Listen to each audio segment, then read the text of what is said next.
السلام عليكم ورحمة الله وبركاته. حبايبي عاملين ايه؟ يا رب تكونوا بخير. كل سنة وانتم طيبين وبألف صحة وسلامة يا رب. النهاردة هنعمل صينية بطاطس بالفراخ من أسهل ما يمكن. هنعمل كل المكونات بتاعتنا في صينية واحدة وبطريقة سهلة وبسيطة. أنا معايا الفرخة بتاعتي على إربح كده، انت حابة تقطعيها الربع اتنين براحتك، يعني الفرخة تكون على 8 قطع أو نص فرخة ممكن تستعملها على حسب ما انت حابة. ومعايا بطاطس ومعايا بصل وفلفل ومعايا كمان رز وشعريه. هنعمل رز على شعريه جنب الوصفه ديت. والبهارات بتاعتي، انا الصينيه بتاعتي اللي هشتغل فيها هبدا فيها شغلي من اولها كده. حطيت فيها معلقه كده من السمنه على حسب ما انت شغاله بقى، في طاجن او في سرفيز او في صينيه زي ما انا عندي كده مدوره. استعملت معايا معلقه من السمنه، لو انت حابه تستعملي الزيت مفيش مشكله، شغال برضو، بس انا بفضل ان هي تكون معلقه سمنه. انا عندي الزيت بس بصراحه فضلت ان انا اعملها بالسمنه، بتدي تطعيمه احلى قوي للبطاطس والفراخ كمان. هسيح السمنه كده، والتركيه اللي جايه ديت يعني مهمه جدا جدا جدا، عشان الفراخ ما تلزقش معاكي وانت بتشوحيها في الصينيه كده. تديها تعفيره او رشه كده من الدقيق في الماده الدهنيه بتاعتك علشان ما تلزقش معاكي الفراخ. اهو بدي رشه كده من الدقيق، وانزل بالفراخ بتاعتي او اللحمه او السمك ايا كانت الوصفه اللي انت بتستعمليها وعايزه تشوحيها وان هي بتلزق معاكي وتيجي تقلبها في الصينيه، تقوم حاطه لها رشه من الدقيق، معلقه دقيق، معلقه دقيق كده في الصينيه. هتبص تلاقي وانت بتيجي تقلبي الحاجه هتلاقيها طالعه معاكي بكل سهوله، ما بتلزقش. طبعا هوزع كده لان السمنه مش متوزعه حلو، يعني مفروده في قلب الصينيه مش متساويه. بايديا كده هلف الصينيه يمين وشمال علشان كل حته من الفراخ يكون طايلها الماده الدهنيه، وكمان تتعفر كده من تحت بالدقيق عشان تعمل عازل كده بين الصينيه والفراخ ما تلزقش. قلبت قدامكم على طول اهو، شايفين؟ ما هيش لازقه، هي بس هنا من الجنب عشان مش لطتها الدقيق، وطلعت معايا بكل سهوله. ولا الجلد بقى بيقطع ويبقى لازق في الصينية، لا خالص. زي ما انتوا شايفين اهو، الدقيق بيعمل مادة عازلة ما بيخليش اي حاجة بتلزق في الصينية بصراحة يعني.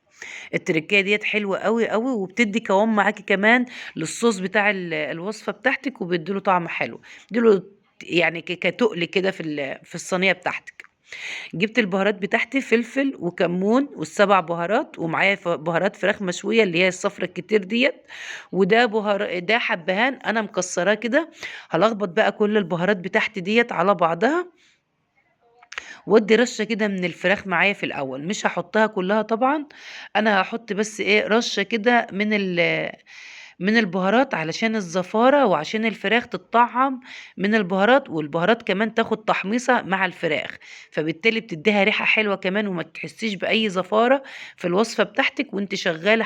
حتى بعد ما تخلص وانت بتاكلي فيها كده تلاقي طعم الأكل حلو من الطريقة اللي انت اشتغلت بيها في الوصفة بتاعتك.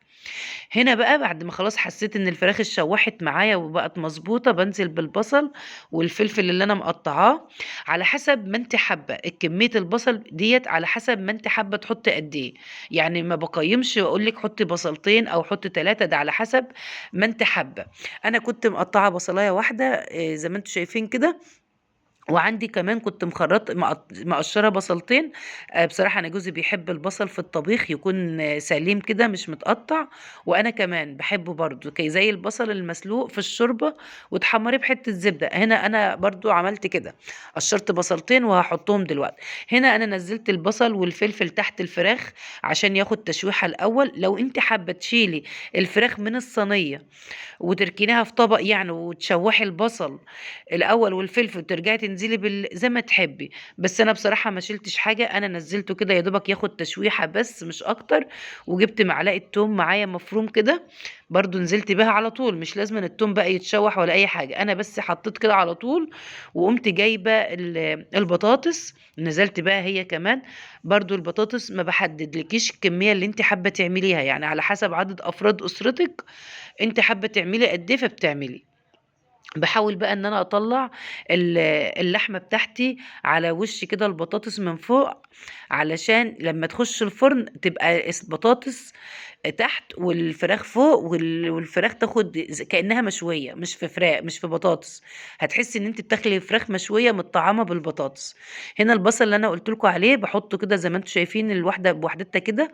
ده لو عندك الاولاد ما بيحبوش البصل في الاكل، ممكن تحط البصل زي ما انا حطيته سليم كده، وما تخرطيش البصل. برضو الوصفة بتاعتك بتطعم بالبصل وبتديها تطعيمة حلوة. هنا بقى انا جبت بقية البهارات بتاعتي ومعلقة الملح ومعلقة من السكر، طبعا السكر عشان الحموضة بتاعت الطماطم.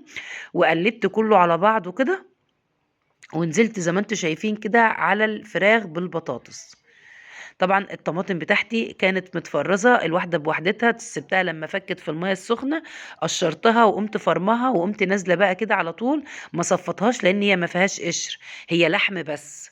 علشان كده، لكن لو انت الطماطم عندك فريش يستحسن انك تصفيها علشان القشر طعم في الوصفة، وانك تعمليها وهي متصفية دي طعم تاني، وعلى حسب ما انت بتحبي. بس احنا بنقول لك الطريقة الأصح، وانت براحتك في اللي انت تستعمليه في الطريقة بتاعتك. بقلبها كده، ويا دوبك الصينية بقى معايا التركية اللي جايه ديت مهمة جدا. يا دوبك الصينية كده تبدأ انها تغلي، بغطي عليها واطفي النار واسيبها لمدة ساعة اتنين. احنا في الشتاء ما بيجرالهاش حاجة، لو عملتها الصبح لآخر النهار مش هيجرالها اي حاجة. انا هنا بقى خلاص كنت استنيت لما هي غلت، وهسيبها بقى تتبل بمعنى اصح. الفراخ هتتبل من البطاطس والصلصة، وكمان البطاطس هتتبل من طعم الفراخ، والبهارات والصلصة والبهارات يعني، والبصل والفلفل كله هياخد تطعيمة مع بعضه كده.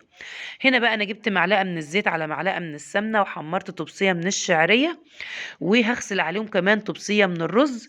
وعايزة اقولك ان احنا كنا الصبح وكنا صايمين، كنا يوم 27 رجب، وعملت الاكل ده الصبح وغطيت عليه الصبح. لما قمت من النوم كانت الساعه 9، بوضب في مطبخي وخلصت شغلي، قلت علشان لو ريحت شويه يبقى اكلي معمول العصر، اطيب بس يبقى ما ورايش حاجه.